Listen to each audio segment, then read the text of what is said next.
അക്കൗണ്ടുകൾ ഫ്രീസ് ചെയ്താലും ജനങ്ങളുടെ മാൻഡേറ്റിനെ ഫ്രീസ് ചെയ്യാൻ പ്രധാനമന്ത്രിക്ക് കഴിയില്ല. ഒരു ദിവസം പോലും പുറത്ത് ആ പ്രതികൾക്ക് കഴിയാനുള്ള സാഹചര്യം ഉണ്ടാക്കുന്നത്. BJP 400 സീറ്റിൽ നേടിയ അധികാരത്തിലേക്ക് വരുമെന്ന് പ്രധാനമന്ത്രി തന്നെ ഇങ്ങനെ തള്ളിമറിക്കുന്നു. ഞാൻ ചോദിച്ചോട്ടെ, അങ്ങനെ പ്രധാനമന്ത്രിക്ക് അത്തരത്തിലുള്ള ആത്മവിശ്വാസമുണ്ടെങ്കിൽ മുഖ്യ പ്രതിപക്ഷ പാർട്ടിയുടെ തെരഞ്ഞെടുപ്പ് നോട്ടിഫിക്കേഷൻ വരാൻ ഏതാനും ദിവസങ്ങൾ മാത്രം ബാക്കി നിൽക്കെ മുഖ്യ പ്രതിപക്ഷ പാർട്ടിയുടെ അക്കൗണ്ടുകൾ ഫ്രീസ് ചെയ്യുക, ഇതിലും ഭേദം ജനാധിപത്യത്തെ ഫ്രീസ് ചെയ്യുന്നതല്ലേ, നമ്മുടെ ഭരണഘടനയെ ഫ്രീസ് ചെയ്യുന്നതല്ലേ. അപ്പം 400 സീറ്റ് എന്ന് പറയുന്നത് വെറും വായിത്താരിയും തള്ളും മാത്രമാണ് എന്ന് മറ്റാരേക്കാൾ നന്നായിട്ട് ഈ തെരഞ്ഞെടുപ്പിൻ്റെ പ്രിപ്പറേറ്ററി കാര്യങ്ങളുമായി ബന്ധപ്പെട്ട് നേതൃത്വം നൽകുന്ന പ്രധാനമന്ത്രിക്ക് ബോധ്യമുണ്ട്.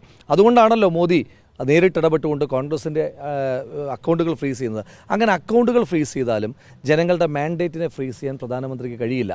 ജനങ്ങളുടെ അക്കൗണ്ടിൽ, ജനങ്ങൾ നിക്ഷേപിക്കുന്ന അക്കൗണ്ടിൽ കോൺഗ്രസ് ഉണ്ട്. അതുകൊണ്ട് തന്നെ ഏതെല്ലാം ഫ്രീസിങ്ങുകൾ ഉണ്ടായാലും ഇത്തവണ ഫ്രീസറിലാകാൻ പോകുന്നത് നരേന്ദ്രമോദിയുടെ ഗവൺമെൻറ് ആയിരിക്കും എന്നുള്ള കാര്യത്തിൽ തർക്കം വേണം.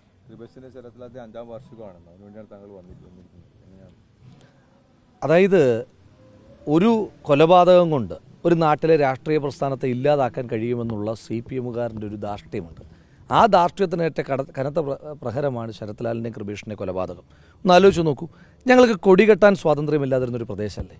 ഒരു കൊടി കെട്ടിയാൽ സൂര്യൻ അസ്തമിക്കുന്നതിന് മുമ്പ് അത് അഴിച്ചു കളയുന്ന സ്ഥലത്ത് ആ പ്രദേശത്ത് 2 ചെറുപ്പക്കാർ സംഘടനാ പ്രവർത്തനം നടത്തി, അവരെ കൊന്നൊടുക്കിയതുകൊണ്ട് ഈ പാർട്ടി തീർന്നു? ഇല്ല.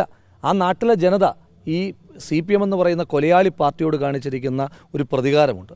ആ പഞ്ചായത്ത് നിന്ന് ഭരിക്കുന്നത് കോൺഗ്രസ്സാണ്. ആ ചെറുപ്പക്കാർ നാടിന് അത്ര വേണ്ടപ്പെട്ടവരായിരുന്നു. ആ കേസുമായി ബന്ധപ്പെട്ട് ഞങ്ങൾ ഇപ്പോൾ CPM-നെ പോലല്ല, ഞങ്ങളുടെ രക്തസാക്ഷികളോട് 100% നീതി പുലർത്തിയിട്ടുണ്ട്. ഞങ്ങൾ ആ കേസുമായി ബന്ധപ്പെട്ടിട്ട് ഇവിടുത്തെ കോൺഗ്രസ് പാർട്ടി, ആ പ്രദേശത്തെ കോൺഗ്രസ് നേതാക്കന്മാർ നടത്തുന്ന ഫോളോ അപ്പുകൾ നിങ്ങൾ പരിശോധിക്കേണ്ടതായിട്ടുണ്ട്. ഒരു ദിവസം പോലും പുറത്ത് ആ പ്രതികൾക്ക് കഴിയാനുള്ള സാഹചര്യം ഉണ്ടാക്കുന്നില്ല. അത്ര കൃത്യമായ ഫോളോ അപ്പ്. ഞാൻ കഴിഞ്ഞ ദിവസങ്ങളിൽ ഷുഹൈബിൻ്റെ അനുസ്മരണ യോഗത്തിൽ പ്രസംഗിച്ചതുപോലെ ഇതിനെ കൊന്നവന്മാരെയും കൊല്ലിച്ചവന്മാരുടെയും കഴുത്തിൽ കയർ മുറുകുന്നത് വരെ ഞങ്ങൾ ഈ പോരാട്ടം ഏറ്റെടുക്കുകയും അത് മുന്നോട്ട് കൊണ്ടുപോവുകയും തന്നെ ചെയ്യും.